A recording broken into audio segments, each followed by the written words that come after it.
In today's video, I'm going to teach you how to set FigJam background color to black.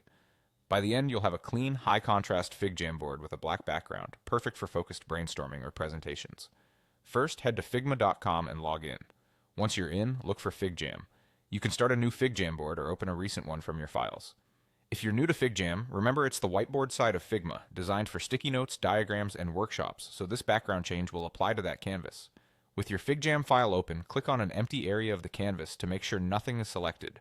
Now right-click anywhere on the blank canvas. In the menu that appears, choose Manage Plugins.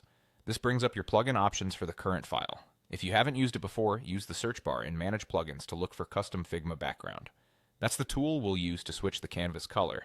If you have used it previously, it should already appear in your listed plugins, so you can simply click it from there to launch it. Either way, the goal is the same. Open the Custom Figma Background plugin so we can apply the color.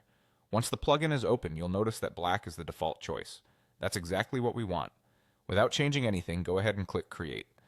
The plugin will apply the black background across your FigJam canvas.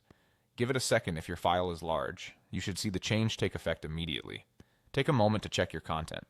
Most elements like sticky notes, shapes, and connectors remain exactly where they are, just with the new background behind them. If any text or colors feel low contrast against the black, you can adjust those elements individually for readability.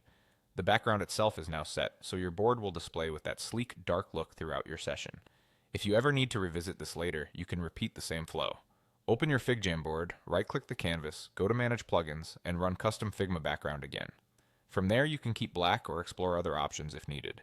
Your changes save automatically in Figma, so there's nothing extra you need to do once the background updates. That's all there is to it. You went from logging in to opening FigJam to launching a single plugin and clicking Create, and your background is now black. Thanks for watching and enjoy your refreshed FigJam canvas.